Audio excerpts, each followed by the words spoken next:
Hey fellow gliders, welcome back. Today I'm really excited to announce that Glide has finally opened up their open beta for integration. So what does this mean? This means that if you were to visit any of your team folders, you'll see a blue banner stretching across the top asking you to try the new open beta for their reusable actions and integrations. So yes, we'll talk about reusable actions. We'll also take a look at some of the integrations that Glide has already given us as part of this beta. And this video is going to specifically serve as the kickoff video to my integration series, where I'll walk through some of these integrations one at a time to show you how you can set them up and use them in the app. Now, if you're watching this video post March 2023, you might already have these integrations and you don't need to opt in. Glide has already pushed them out to you. But if you're watching when this video has been released, you'll have to go to your team folder and click try now on the blue banner for the open beta. When you do, you can then visit any of your Glide apps and you'll notice that the interface for your app has changed slightly. At the top, instead of data, layout, and settings, you now see data, layout, and actions, and the settings menu has been pushed off to the side. We'll talk about settings in just a second. Let's talk quickly about reusable actions. I am going to have a dedicated video on this coming up soon, but just so you can see what reusable actions are, when you click on actions, you now have this ability to add actions to your app that are separate from a component on a screen. Historically, you needed to add a component to your screen and then create an action for that component, and then that action was kind of just tied to the component. You couldn't reuse it anywhere. If you needed to reuse the component, you had to duplicate it or just rebuild it yourself. Okay, but now under actions, you can create an action on the fly here. You choose which table should be the source for this action. So in this case, maybe the users table. And now you see that we can have a user interaction action on the users table, and we have the ability to create our action. I'm going to go ahead and title this something silly like user photo, right? And one sidebar, you notice that the data source here is for users, but you see here it says user interaction. This is some foreshadowing to Glide's announcement back in January, where they mentioned that eventually they're going to have non-user interactions, time-based actions, condition-based actions. Really looking forward to that. It's probably going to come out probably at the end of 2024 sometime. Glide has not given us a timeline for that yet, but once they do, I'll be sure to create a video on how to set up those non-user interaction actions. All right, so now that we've built our action in the action editor, we can go to our layout. We can create a button, let's say, or anywhere where we want an action. This screen has the source of the users table, which is the same table that I built that action on. So now when I go to create an action for this button, that open photo or user photo action that I created is now available for me to use on any component on this screen, right? So I can dive in. Maybe I show a details screen. I just want to show a details screen for this item, which is just my profile, right? And if I were to add a button to this screen as well, right?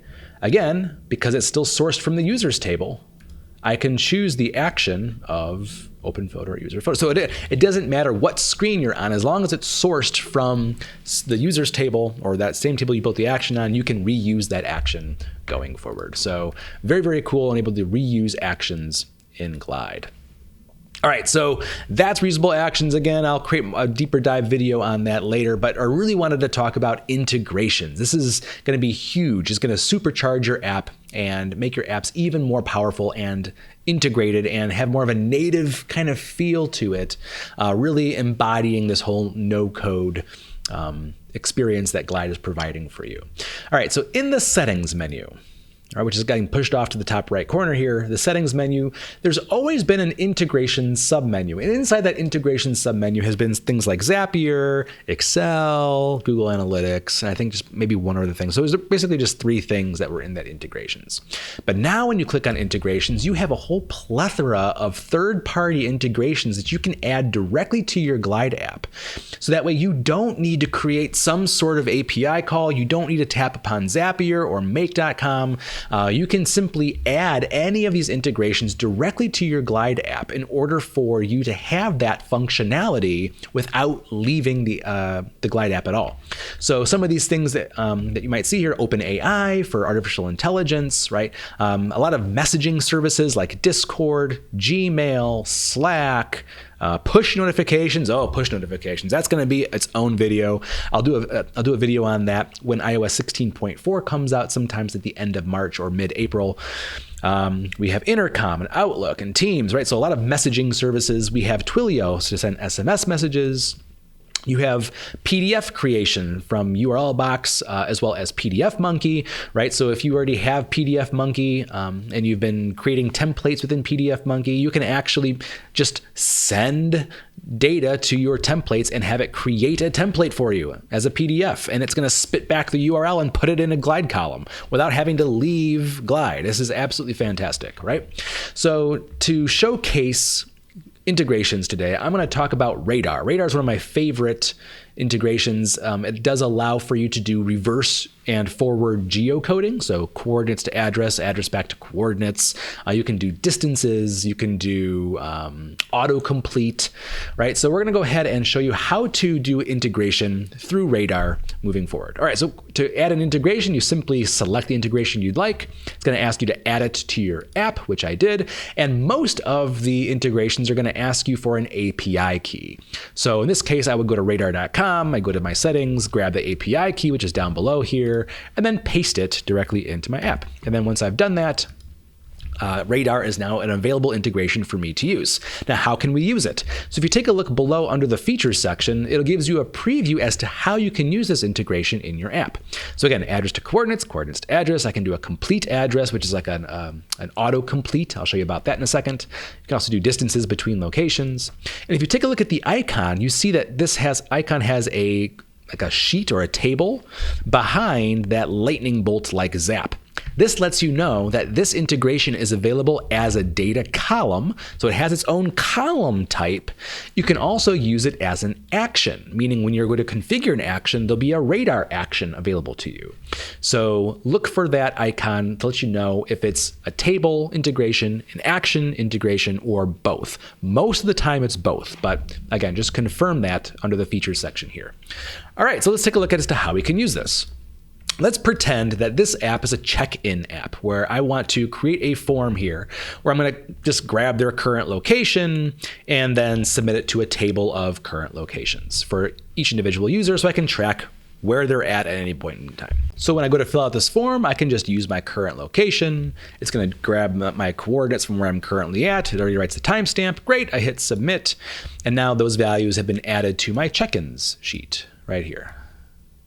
All right, so let's say I want to display all of my check-ins on a map. Right, I can create a new map component, and I can point my map component to my check-ins sheet where the address are the locations. All right, great. So now I have some locations on a map. But when I click on the details here, all I get are the coordinates. That's not very pretty. It's not showing me much useful information. It'd be much prettier if I could get the address that belonged to those coordinates. Well, here's where Radar comes into play. Previously to integrations, what I would have had to do is call upon some sort of third-party service, maybe like Radar, and I'd have to build out an integration either in Make or in Zapier, or I'd have to build out some sort of API call using the fetch component or the JavaScript component and do some low-code like experience in order to actually grab the address that belongs to these coordinates. I no longer have to do that. Now all I have to do is go to Data, go to my check-ins, and I'm going to add that Radar integration. To do that, you add a new column, and all of the new integrations are in this new Other Integrations folder. In this integrations. And you see here my Radar here is at the bottom. And in my case, I want to do coordinates to address. So I'll select coordinates to address. And here it's asking for the latitude and longitude as two separate fields, right? My location here is in one field. So what we're going to have to do is split our location and then grab those individually. Here's how you can do that. I'm going to go ahead and add a column to the right. I'm going to say split, let's call this split GPS. This will be a split text column, where I'm going to split my location by the comma. And when I hit done, now I have an array of my split GPS. Now to grab those individual pieces, I use a single value column. So I'm going to add a column to the right. We'll call this lat for latitude. I'm going to use a single value column. And we're going to get the first from this split GPS array, which is the latitude. Great. I'm going to duplicate this. We'll call it lon for longitude. And instead of the first, we'll get the last. All right, that was easy. In just a couple of seconds, we now have the latitude and longitude in their own respective fields. And so now when I go to configure my address column here, I can spell address correctly. There we go. I select the latitude and the longitude. And if I do this correctly, I should see an address appear. Done. Look at that. So now I have some addresses. So now on our map, we can still use the address as the location here. So we see coordinates because that way we get very specific coordinates. But now as the title, we can show the address. So now if I were to click into this, we can actually see our address on here. And then the coordinates are just superfluous information. All right, so this is one way you can use integrations in your app. Another way, let's say we want to allow our users to have autocomplete. So let's say they're filling out their profile here and we want them to display their address, right? So here we have address and we want to make this address completion super easy for our users. What we can do is we can tap upon radar to do the autocomplete. So I'm going to add a new column here just so you see how this works. Again, other integrations, and we're going to do complete address. And we'll call this complete address or autocomplete. And the address we're going to autocomplete is what we're typing in our address column. All right, so as I start typing out an address, it's going to take the first hit and start auto-completing it for me. So if I were to start typing out like Wrigley Field in Chicago, right? Wrigley Field, right? We see that it found the address for Wrigley Field. I didn't even finish typing it yet, and there we go. That's the correct address. And so what we ultimately want is as they start typing, this address will appear, and we want to override what we're typing with the address. So let's build out that functionality. All right, so here in our user profile, let's say I can create a text entry component, right? I will point it to the address, which is what we're typing out. And then we can maybe do, I don't know, a hint component. And that hint component can have a button, right? So the hint will show what we're completing, and the action can be, let's show you actions, right? So radar has an action here, and the action can be completing the address. Right. What's nice is that Glide will show you how many updates this is. So this is one update for your quota, which is the same as a set column. So it'd be kind of the same anyway. All right. So the address that we're going to autocomplete again is what we're typing in. Right. And the result, which is the auto-completed address, is going to be we're going to write it back to the address column. And that's it. All right, so let's go ahead and start typing an address. Again, if we start typing Wrigley Field, right? There we go. So you see it auto-completed the address for us almost instantly. I hit go, and it should override our address with the actual address here. And maybe I have a button here to add it. Boom, and now we added it to our check-ins. Right? So it can recognize places. It can also recognize actual addresses as you start to type them out. So this is my place of birth, my home address from when I was a kid. There we go. I hit go, boom, completes the address for me. So pretty cool that Glide allows us to have integrations both on the data side as well as on the action side. So our first video today, we talked about radar. We'll talk about more of them in subsequent videos in this channel. So make sure you take a look at my integrations playlist moving forward. Make sure you like and subscribe so you don't miss a thing. If you have any questions, feel free to leave me a comment below. You can also reach out to me at Twitter @rpetito. And as always, thanks for watching.